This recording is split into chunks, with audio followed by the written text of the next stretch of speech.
Next is direct memory access. In direct memory access, it exchanges information between main memory and IO device with minimal intervention from the processor. Okay, so processor will be separate and there is direct communication between the memory and the IO devices. Okay, so DMA controller allows the device to transfer data to and from memory without any interference from the CPU. So we are having, see, this is one bus, address bus, data bus and control bus. Okay, so the CPU and memory is connected. Now here we are having one DMA. So this DMA controller, what it will do, using this IO, some input output device is there. So this input output device with the help of DMA will directly connect to the memory, no required interference from the CPU. So it will save a lot of CPU time as well as it will increase the efficiency of the CPU.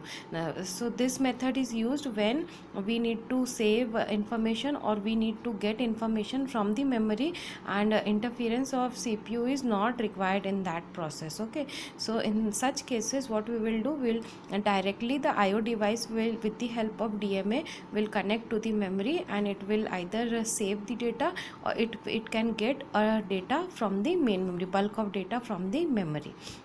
So this is the third method. So finally we'll summarize it. So there are three methods. First method is the programmed IO. In programmed IO, CPU issue and command for the IO to either read some data or write some data. Okay, in interrupt, the IO device will issue an interrupt to CPU that it wants to give some data or it wants some data from the system. Okay, and in direct memory access, what we do, suppose if a bulk of information need to be transmitted between the IO device and the memory, so in that CPU interference is not required. So directly with the help of DMA, the IO device can connect to the memory and it can get or save the information in the memory.